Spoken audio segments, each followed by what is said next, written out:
Hey, y'all. Welcome back. It's KJ. Hey, and it's Alice. So we don't know where you're listening from. I listen when I'm getting ready in the mornings and in the car. And I listen when I'm cooking. So whatever you're doing and wherever you are, tune in because we have a lot to say. We sure do. Enjoy the next podcast. Thanks for listening. Good morning and welcome back to Simple Conversations where grace meets strength. I'm flying solo yet again. KJ is still on sabbatical. We miss her terribly in these conversations. She brings so much value to them.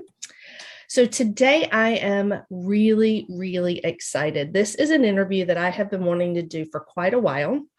And if you follow me on social media, you know that over the last several years, I have been evolving and deconstructing like many of you that are listening. And so a lot of my views and values and beliefs have evolved as well. So that being said, I was a part of an organization where I could not freely say all the things because I was being very respectful of the organization that I was still a part of because I would never cause conflict for them. But I'm no longer a part of that organization, so I am free to be all fully authentic me. And I am really excited about that. So today I am really excited to welcome my friend and former student, actually, Cam. So Cam, thank you so much for joining us. Of course. I'm so happy to be here. I am so excited about this. So I was trying to remember, and I am terrible about remembering. Okay, what grade were you when I taught you? I believe I was in 7th grade when I took leadership for the first time. Okay. And then I didn't want to take discipleship. Of course. So I took leadership again. And then discipleship. I never took discipleship. Oh, you didn't? No. Okay, so just 2 leaderships. Okay. Yeah, okay. I had to make my exit before I could take discipleship. Understand. Okay, so for the listeners, when I was a part of the school that Cam went to, I taught leadership and discipleship, mostly high school. I did do some middle school. High school would definitely be my preference. So those were wonderful years, really helped me grow as a person. And I really did love teaching the students. I thought that was a really great season. So, okay. So like I was telling you when we came on, I have a list of questions for you.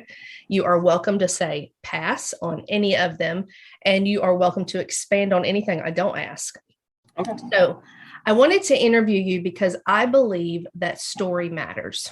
Mm-hmm. I believe that when you can give a subject context, it helps us to all understand better, and then we are better neighbors. So I would love for you to start and just share with us your story, and then whatever questions you don't answer, then we'll go from there. So tell me about Cam. So my name is Camden Dunkerley. I recently graduated from the Legal Studies Academy at First Colonial High School. I'm now attending TCC for Criminal Justice and Forensics. I guess I began my transition about 6 years ago. So when I was maybe about when I was 13 or so, so maybe about 5 years ago. And it really just, it was something that was just necessary for me. And like, truth be told, I know that I wouldn't be sitting here talking to you today if I hadn't transitioned. So it was definitely something that it wasn't something that I wanted to do. It was something that I needed to do. But I've been on testosterone for about 4.5 years now.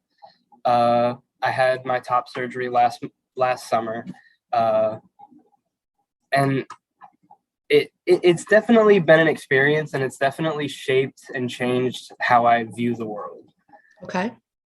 Interesting. Very good. Okay. So for our listeners who may not be tracking yet, so Cam, you were born and identified as a female, and now you identify as male. and correct any verbiage because I'm still very much learning verbiage. Okay. So when did you first know that you were not like other girls? I've never really been into super girly things. Okay. Like I had baby dolls when I was growing up, but I didn't like Disney princesses. In fact, the only movie that I ever watched was Mulan. And I think that's just a little bit funny because it's about a girl who dresses up as a guy. So I'm like, Right. okay, maybe I had some clues. But really, I've just been in love with animals my entire life. And I've never been into super girly things, no makeup. Even in like elementary school, I always kind of wanted to do what the boys were doing, but like they kind of teased me because I was like a pudgy little kid. And I was like, they didn't really want me tagging along. But it wasn't really until middle school or so where it was like, okay, something's not right here. Like 2 + 2 is equal 5 here. This isn't making sense. And I like began to notice that it began to make almost like a pit in my stomach and make my heart drop when people would say she and her. And I'll be like, that's not normal. And I remember actually being in school and looking at all the graduating classes that had been up on the wall and just absolutely dreading that I was going to have to wear the color robes that the girls were wearing. Because I was like, I don't like that. I like, first off, the other robe looks better. And I don't want to look like that. Right. And I was always nervous of like growing up and like what I would look like. And just kind of being anxious about that. But it was just something that was deep down, I didn't know then, but I think it was a whole lot of little pieces getting put together that when I was 13 or 14 and I had access to the internet and I was like, okay, maybe there is a name for this. And originally I looked up like what transgender meant and I was like, no, that's not me. I don't want a penis. Like that's weird. That's no. And then like I just kept reading and at first I identified as non-binary because I was like, okay, I don't like being a girl. I'm not so sure about this whole guy thing.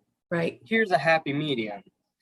And then it just, once I kind of let go of the more feminine side, it was like, okay, I'm more comfortable. And then I just kept getting more and more masculine. And then I was like, okay, I think I know where I belong in this equation. Very interesting. So how did those conversations play out with, I'm going to assume your mom was one of the first people that you talked to because you have a pretty good relationship with your mom. Yeah. Was she the first one that you talked to? Yeah. Okay. Because we had this like almost not tradition, but like routine of like every night I would show her funny YouTube videos that I had found that day, or I would show her memes that I found that 4th grade me or 6th grade me thought were just hilarious. And so we spent like private time together every single day. And so like we've always had an amazing relationship, and I always kind of tested the water, but she's also always been super, super open. Like even when I was little, she read me this book called, I think it's Tango Makes Three. And it's about these gay penguins in the Cincinnati Zoo that adopted a little egg and then hatched it. So she's all like, it's never been gay is bad. Like it's always been people are people. My golf teacher in 3rd grade was married to a wonderful woman named Robin. And I was just like, oh, okay. Like they love each other. Dope. But I definitely talked to her like throughout the entire process. I talked to her about being non-binary. I talked to her about being like, I don't really like all these feminine things. I'm like, I don't really think I like the name Cammy and Camille. I know you spent a long time picking it, but like I just don't think I can do it. But we would talk about it pretty much every night, but she would never push me to talk about it. It was always just, if I brought it up, then she was wholly invested in that conversation, giving me her full attention and giving me her full thought, and just making sure that whatever path I went down, it was completely fine. If I wanted to maybe transition, and then if I hated it, no shame in that. Go back to, you're a kid, it's the time to experiment. So she's always been like, I know it's kind of contrite, but like, she's always been my number one supporter, and she's always been there for me. That's awesome. That's awesome. Kudos to mom. Okay. Got that. How about your friend circle? What did that look like during those transition questioning years? What were you, how do you feel like you were received or accepted or not, or fully, or? So I moved to Virginia going into 4th grade, and there were these 2 girls, Kylie and Jessica, who lived on, like, pretty much on my street right around the corner. And we pretty much grew up together until they went to middle school, at which point I went to our school, and we kind of split ways for a little while. So I pretty much was a girl when I left that friend group, and then came back a guy, which was really kind of surprisingly well received, because we didn't hang out all that often. And actually my best friend Kylie, we really just kind of went down our own paths for a couple years, and really only, like, we would wave at each other in the yard. So like, she saw me, but we really didn't hang out. But over time, like, she was her own little mess in middle school, and just kind of a brat. Middle school really is the worst. Middle school is the worst. Mm-hmm. But once we got into high school, it was like, okay, we're around a more diverse group of people. We understand more. And it was just like, okay, like, are we still going to go fishing in the lake? Like, are we still going to play in the yard? Like, it really doesn't matter. Still the same person. Right. And Kylie's, we're still best friends, and she's amazing. She stuck with me through all of it. But when we kind of split paths, and I was at our school, I thought it was subtle back then. Looking at pictures, it was really not that subtle. But I kind of began to transition in like in an environment that wasn't all that supportive of that. And I pretty much just denied that anything was happening.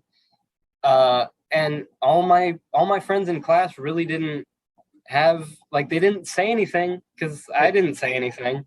Right. So it almost felt like don't ask, don't tell. But I mean, I can't say that it ever, like, affected our friendship, but I also knew that if I had told them, and if they knew, that friendship would no longer be a thing.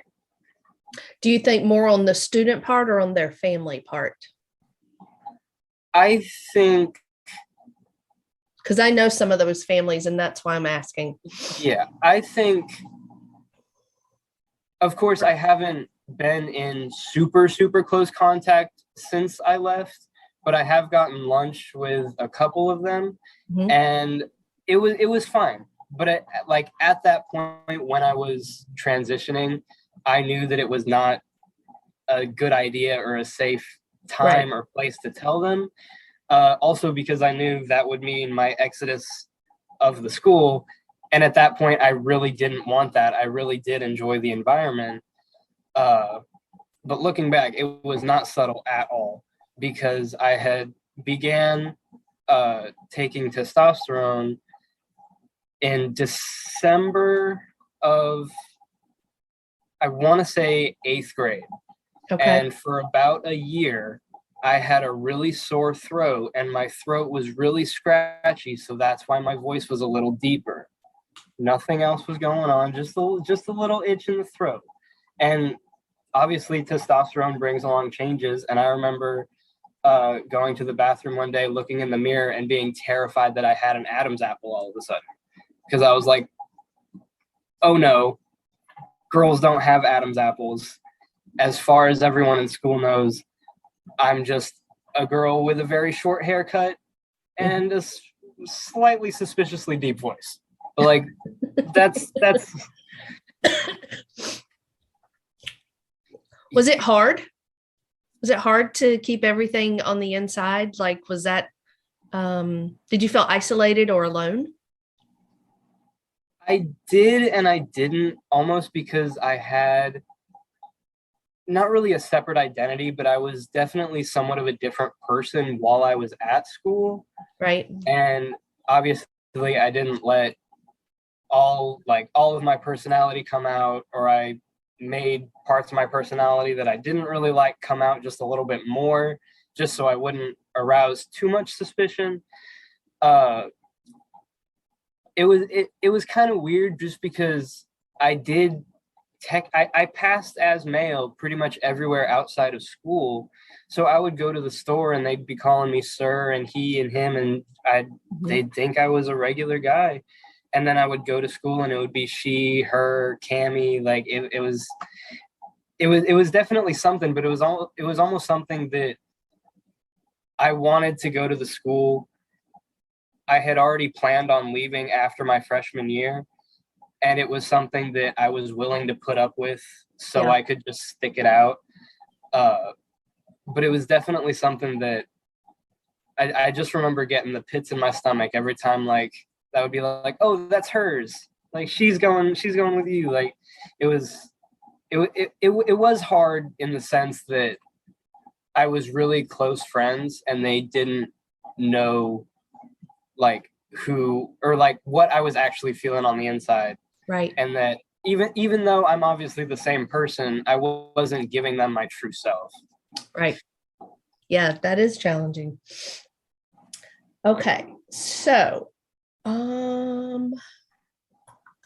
where are you in your journey now?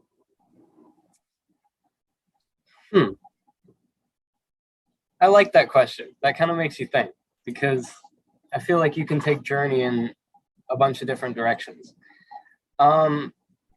As far as like my transition right now, I'm pretty happy because I don't think I need any more surgeries. I'm pretty happy as far as like transitioning goes. I feel like I need to go on a little bit of a mental journey and like figure out fully who I am, because I do almost find myself associating with kind of like the macho, not so nice, like kind of weird guys, just because they're there, and I almost see it as not a safe haven, but it's like, okay, they see me as a guy. I don't want to mess that up, and I really don't like that for myself. And so I'm also trying to be like more accepting of myself and others, and just understand that nothing is linear and everybody is on their own path, and everybody needs to take their own time to get to certain goals. There's not a timer on anything. There's no rush. Like, I just need to learn that everybody has their own pace, and that's completely okay. And that I need to find my pace, and that I find that I kind of rush to get myself somewhere, even though I don't know where is or how I'm getting there, just because I feel like I'm not enough or I need to prove myself. And so I've really been trying to work on that. So as far as that journey goes, I feel like I'm just in the beginning stages. But as far as like being trans goes, like I think I'm pretty much complete. So when you talk about your journey, mental space journey, is there a therapist in your life? Do you have someone that you have processed some of these things with? Because these are big life changes. Yeah. I used to have a therapist, but she was kind of like a psychiatrist therapist mix. Right. And I stopped going because it kind of just seemed like I would be like, this is how I'm feeling. And she's like, okay, here's a pill to fix that. Right. And I'm like, okay, like I I'm really not trying to be constantly medicated. I'd still like to feel some of my emotions. And it just kind of felt like I wasn't actually getting anywhere except to a pill bottle.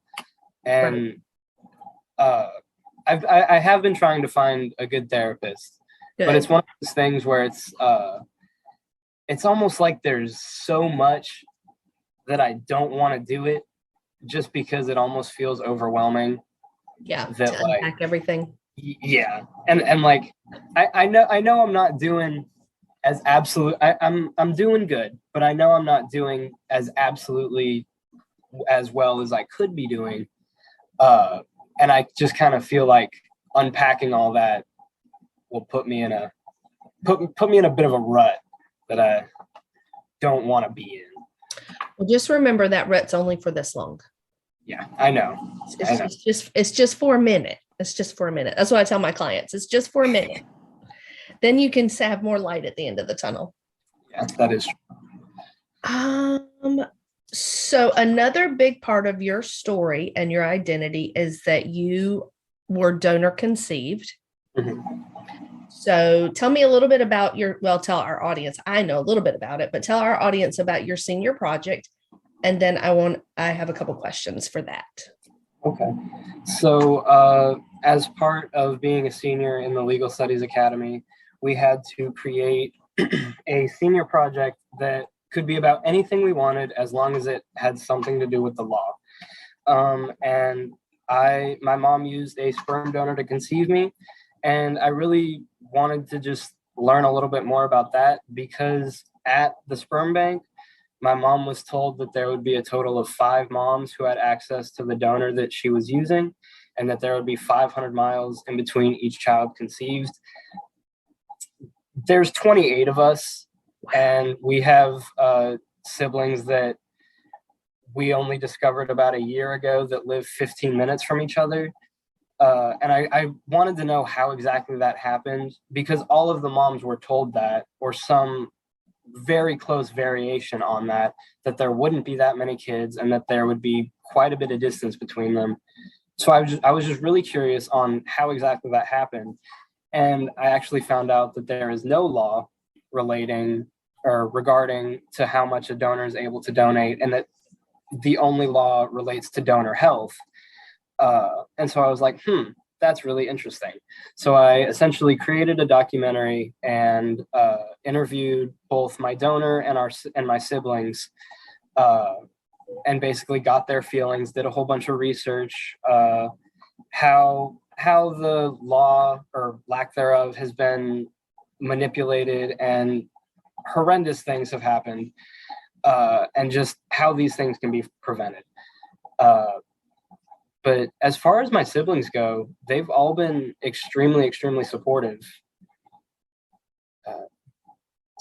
Yeah, that's cool. So that was my other question. So coming out to, you didn't just have like a family, like you had a family, like, like there's a lot. Well, that's awesome. I'm so glad they were all supportive. And do you maintain relationships? You do with some currently? We have a big group chat on Snapchat. Okay. That has pretty much all of us on there, and it's a little bit weird because obviously I don't make being trans the center of my identity. Right. I just don't think everybody needs to know. And right. Like obviously, if you ask me, I'm gonna say that I'm trans. But it's one of those things where it's a little awkward with the siblings, where it's like, I don't know if other siblings are telling them, like it's happened a couple times when we find new siblings that someone else will tell the new one before I can tell them. So actually when we found a set of triplets in Texas, wow, they have 2 moms, but their moms didn't want them to have contact with us pretty much at all. But when we reached out, we made contact, and they came into our group chat, and I got a individual chat from one of them that said, Oh, I'm sorry. I don't know if I preface this. They live in a very, very small town in Texas. Very, very conservative. Little, we've seen the Facebook posts. They're a bit iffy. So I got a chat that said, "Hey, wait, so-and-so said you're a transgender." And first off, like the verbiage of that made me nervous because I was like, a transgender. And I was like, that's not starting off good here. And I was like, yep, that's me. And then they're like, oh, that's so dope. That's really cool. We have 2 moms. And I was like, oh, thank God. Cool. Like we're doing good still. But I haven't had a bad reaction from anybody. And even like the siblings that my mom and I have been in contact with since I was born, and like my moms have been sending pictures back and forth, they've all been fine with it. And in fact, they even at the beginning of my transition, there's we have our main group chat, and then there was a girls chat and a guys chat, and they've since kind of dissipated. But I was included in the guys chat, and I was like, okay, I feel like I've made it, like I did it. But it's definitely been a lot better received than I would have anticipated, having so many people from so many backgrounds, from so many different places in the country. Well, that's awesome. So, a quick question, and then I want to dig into something that you just said. Did being a transgender person have a lot to do with where you chose to go to college, where you applied? Like, is that something you took into consideration? I had kind of already wanted to go to TCC just because I'm not the biggest fan of school. And I knew that if I didn't start taking classes that really interested me right away, then I wouldn't stick with it. And I really didn't want to pay for a traditional college. I to be honest, I applied to 2 colleges, and it was Radford and GMU, and it was pretty much just because they kept berating me with different letters and emails, and so I was like, okay, fine, you got me, like, let's go. But I can't say that I really took it into super big consideration because I already knew that I didn't want to go anywhere in the Deep South just because it's not something that I want to do. But even like schools around Virginia, I really didn't take it into consideration just because at least I think I passed pretty well. And I would say 98% of people that I come across wouldn't have a clue that I'm trans. And so I really didn't think it was like going to be a safety issue or anything. Because really, I feel like the only person I would have to tell is my roommate. And that would be the only big issue. So I can't say that I thought about it all that much, but I can say that I'm very fortunate that I don't have to think about it all that much. And that a lot of people didn't have access to what I had access to.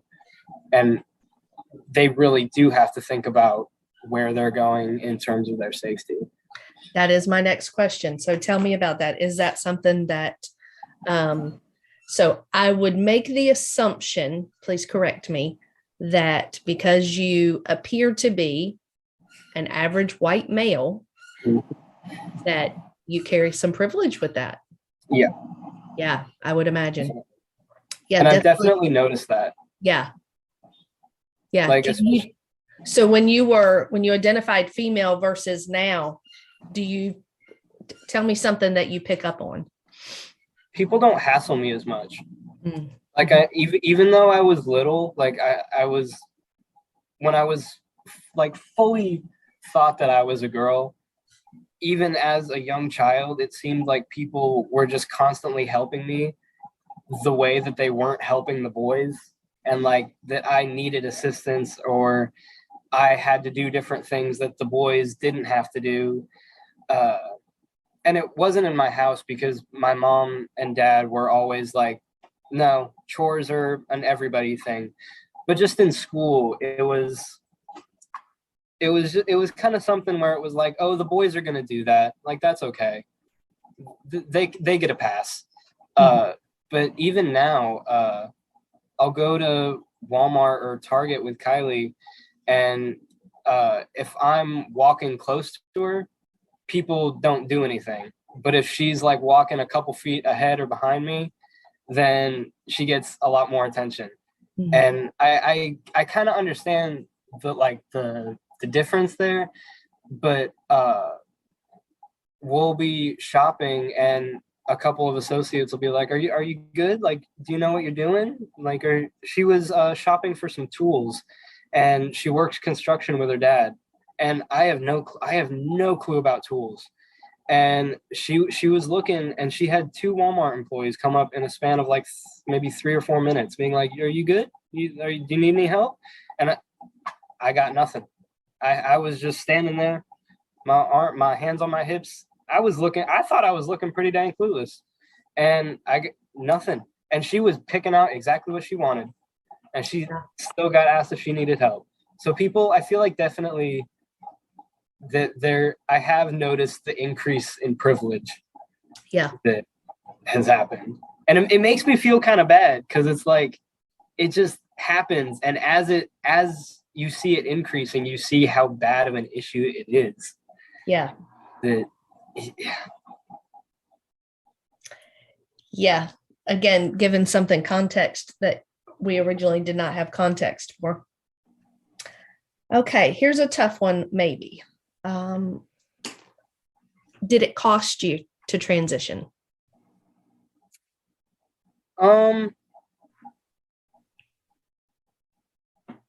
Monetarily, yes. In regards to relationships, technically yes, but it's not a relationship that I would have wanted anyway. So I really don't count it as a loss. Okay. Pretty much everyone in my extended family has been completely fine with it. They've done that kind of old person thing of asking some like kind of out there questions that are just not super appropriate, but it's never out of a mean place. Right. It's always just out of genuine curiosity. Sure. And like I have just kind of like a personal philosophy. If you don't know, I can't get mad at you. Like, if you're asking from a genuine place of genuine curiosity, and you're not asking to make fun of me, and you're not asking to be mean, then I'm probably going to answer you, just because I think education really helps get rid of a lot of misnomers and misbeliefs. So I like to be as open as humanly possible. But as far as like relationships go, the only lost relationship was with my stepdad, and not gonna lie, he's not a good person. And he had a bit of a drinking problem, and it definitely got worse as I transitioned. And I essentially figured out it was because there was another man in the house, and he didn't like that. Because my little brother, he lives with us, but he would just kind of go up to his room, because that's where we would tell him to go up to his room. But my stepdad really didn't like that there was another person that was kind of not going toe to toe, but getting in there and like not standing for the BS. And I think as I transitioned and as I became more male, he didn't like that. He didn't like the competition. He didn't like the attention that my mom gave me. Like, it became a competition thing. But I can't call that a loss, because I'm so much happier now that he's out of my life. And it really just kind of showed his true colors when I started showing mine, and his were all just black and gray. Like, his colors were horrible. So I think it's kind of a loss for him, if anything, because he did lose us. Like, we left him, we moved. Yeah. So again, his loss. Yeah. So you're going to pursue criminal justice and forensics, and you're a pretty smart fella. So with all of the news coming out lately, are there laws that you're concerned about? Is that something that you want to do in your future? Will you be a part of that process? What does that look like? Is that anything you've given thought to?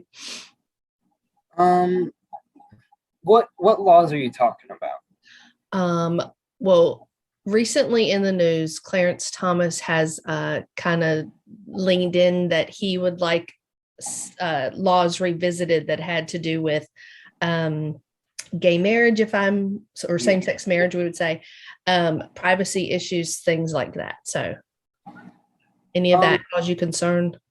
It definitely causes me concern, but almost selfishly, after being in the Legal Studies Academy, I really don't want to pursue law. So it's almost something that I would want to kind of pursue from the sidelines almost, and Right. just kind of like a supporter and like rally support. Mhm. But it's definitely concerning Mhm. because it feels out of control. Mhm. And I'm a person who likes to feel in control, and it's something that a group of old people are in charge, and there's not much I can do about it. It's really going to suck if that happens, Yeah. because It's a again, very large population, actually. and Yeah.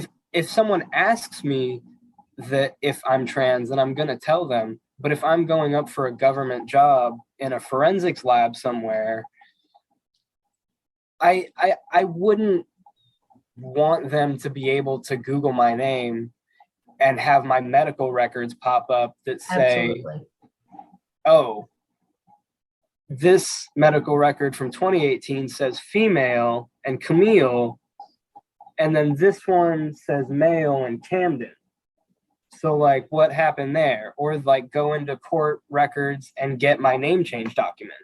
Right. It's definitely concerning, because you don't know who you're working with Right. until you're working there, which then makes it a safe time to disclose that. But I Right. definitely wouldn't want that to be something that you can just Google about somebody. Yeah, I think whether we're in the transgender or LGBTQ community or not, my past is not anything I would want somebody to be able to Google and say, "Oh, hey, yeah, back in like 1995." I'll be like, I don't even know who she is. Like, I don't know who she is. Yeah. Well, Yeah. if it doesn't pertain to the job, then what does it And it matter? doesn't pertain to who I am today, right? Exactly. Yeah, Like agreed. it doesn't matter. Right. Right. Okay. So tell me, what do you wish that people knew about you? And what do you wish that people knew about the LGBTQ community?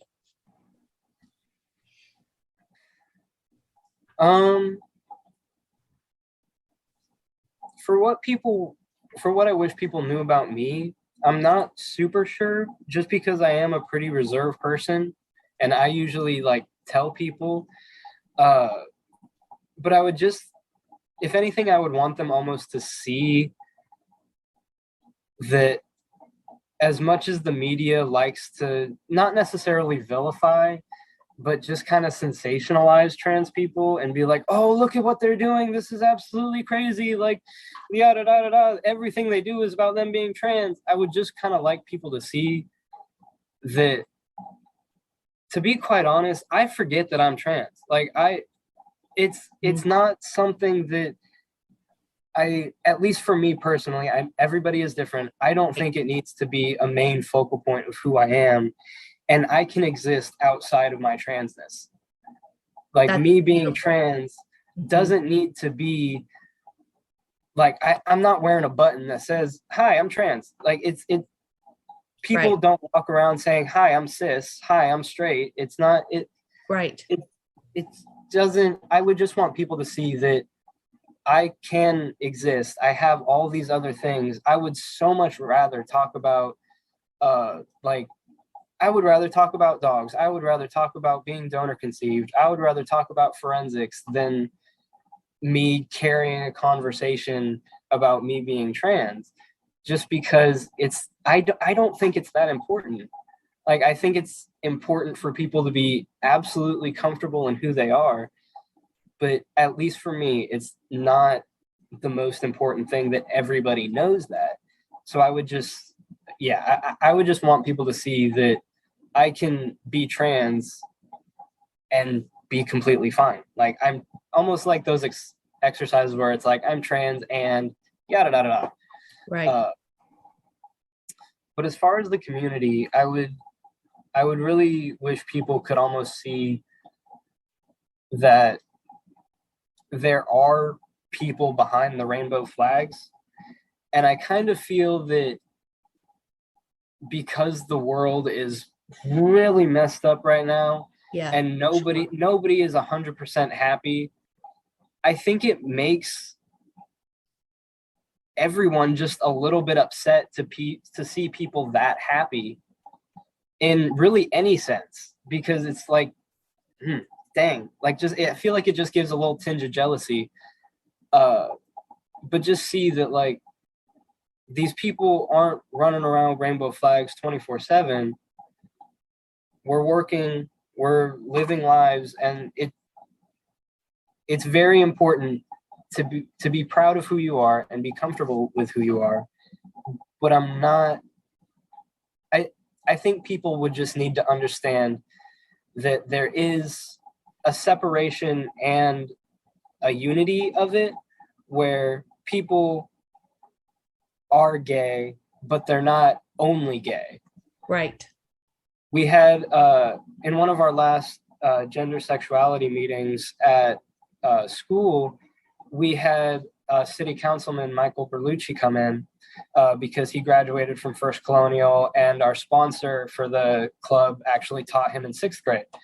But he said something along the lines of, I want to be the council member who's gay, not the gay council member. Correct. And I was like, I really like that, because it's an addition to someone's personality and who they are. It's not the entirety of who they are. Exactly. Yeah. Very well said. Very well said. Okay. Before we close, is there anything else you want the audience to know or to think about, or? I don't think so. Well, I appreciate you coming on and sharing your story. You had been on my mind and heart for quite some time to do this. And obviously I had to wait until I was in a place where I could fully do it as well. So thank you from KJ and I both. We both really appreciate you doing this and being vulnerable and sharing your story with us and our listeners. So listeners, you know that you can come in at any point of listening to this podcast and post your questions. If it's something that I can't answer, I will absolutely send the messages to Cam for him to answer for us. I know, he's nodding his head. He would graciously do that for us. And again, thank you for your time. KJ did ask me to make sure that I let you know that we are absolute supporters of the LGBTQ plus community. And and we'll use our voices to continue to be supporters. So thank you so much for coming. It's really good to see you doing well. I was really proud of you. I was at your senior project when you had your opening night with the documentary. I thought it was super. I thought you did a fabulous job. In fact, I went back to our former school and shared that with a couple of people that they would have been very proud of you, that you did a great job. So again, thank you so much. And I wish you all the best in your criminal justice forensics world. So, all right. Thank you so much. And listeners, again, you can subscribe and follow and like, and most importantly, share this podcast. So thanks for listening.